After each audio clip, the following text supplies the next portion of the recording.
The screen on the left is simulating the TikTok account of a 14-year-old boy. Whatever they've said about you, use it. Fucking fool. And the screen on the right is simulating the TikTok account of a 13-year-old girl.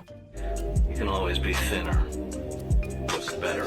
Both of these accounts have only been live for a few minutes, but you can already see the differences in the sort of content they're getting. Tell it to shut the fuck up. Your stomach is not a fucking trash can. Now, the reason I'm simulating these accounts is to recreate two studies I came across, both of which have really alarming findings. Just a quick warning, this video will touch on topics that you might find distressing, including eating disorders, self-harm and suicide, so please look after yourself, and you can skip forward in the chapters if you need as well. The first study found that the amount of misogynistic content served to teenage boys grew by 4 times in the first 5 days on the platform, so we're going to be having a look at that. And the second found that TikTok shows teenage girls eating disorder, self-harm and suicide content within seconds of signing up. So let's take a look at exactly what TikTok is serving to young people while making huge profits in the process. So the researchers of these studies created archetypes for these two teens based on interviews they did with real young people, which I'm going to base my teens on and see what the algorithm serves me. Okay, so I'm hitting his birthday. So Ravi. Okay, here we go. Even though I didn't put a gender in, it knows I'm a guy. I have not seen a woman on here yet. Point too good at me. I'm gonna take you off, yeah? I'll kill you in it. And then I wish the cup. Okay, this is my first video that's quite violent, I'd say, explicit and aggressive. A person who's comfortable being alone is a dangerous person. I'm starting to feel more like male influencers kind of speaking to me and trying to get a message across about what it is kind of to be a man. There's a dark psychology trick that can destroy anyone who disrespects you. Every time someone was putting the person down, it was a woman on screen. How to break any girl's ego after she ghosts you or rejects you. Don't chase girls. They're no better than a drug. My God. It's framed as like tips for dating, but throughout all the tips is like a deep hatred of and resentment towards women and girls, as if the men making the tips have been deeply wronged in some way. Okay, now I've got my second iPad. She's 13 this time, called Angie. Okay, so the perfect life aesthetic vibe. This idea of clean living, clean girl stuff. Healthy food replacement ideas. As a 13-year-old girl, I'm already being told what not to eat, essentially. Were my arms. They used to be my biggest insecurity, but honestly, now it's one of my most complimented features. Her arms looked really normal. And if I was 13 and I'd never thought about my arms, I'd probably now start thinking about my arms. It's working out videos, but the people I'm seeing have gotten smaller and smaller and smaller. Okay, I'm getting eating disorder content. It's obviously a very different For You page, and I would say actually more quickly went down this route about body image. That's how you look when you've just woken up? Yeah.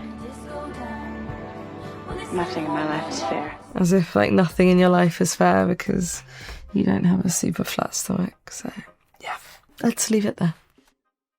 I didn't even spend that long scrolling, and I'm already convinced there's a lot of danger for kids on the app. To get a deeper understanding of the studies, I arranged to speak to the research teams who did them. I spoke to Imran Ahmed, the CEO of the Centre for Countering Digital Hate.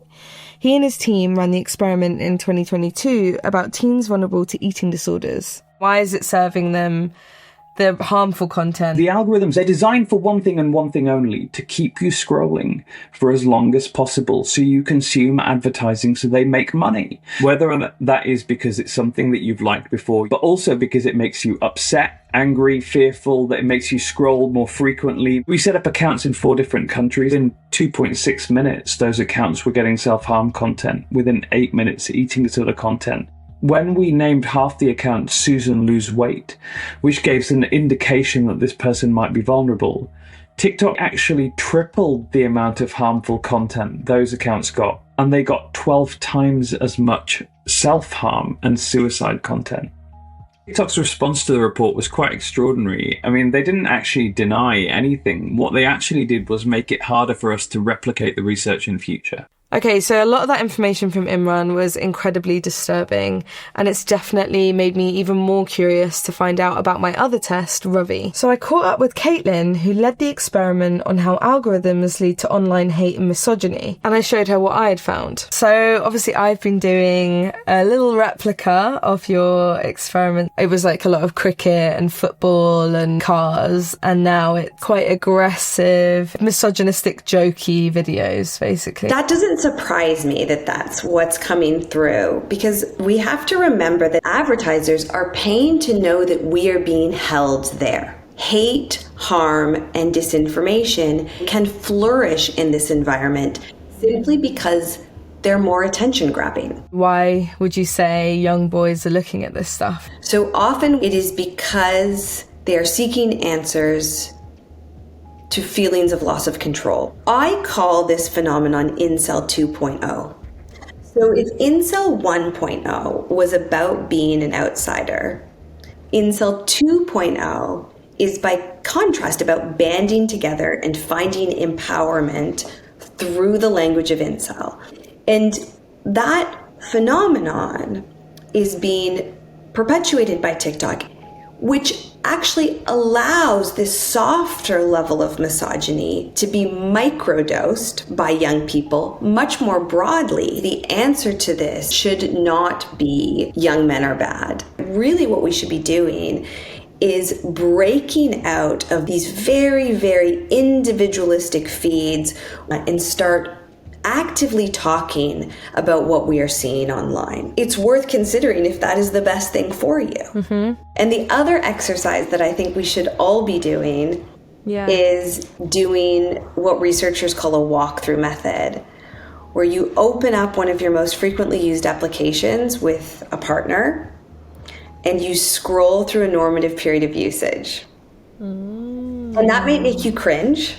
So vulnerable. It's so vulnerable because it's so personal.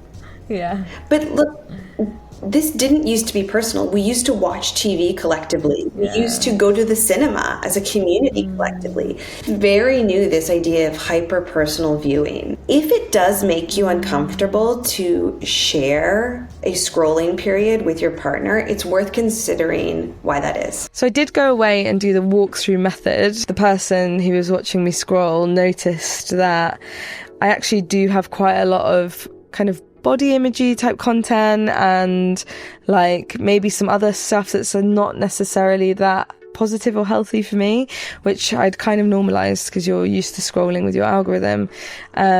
So that definitely made me think about reducing how much social media I use, but also definitely trying to tailor my content towards more positive stuff.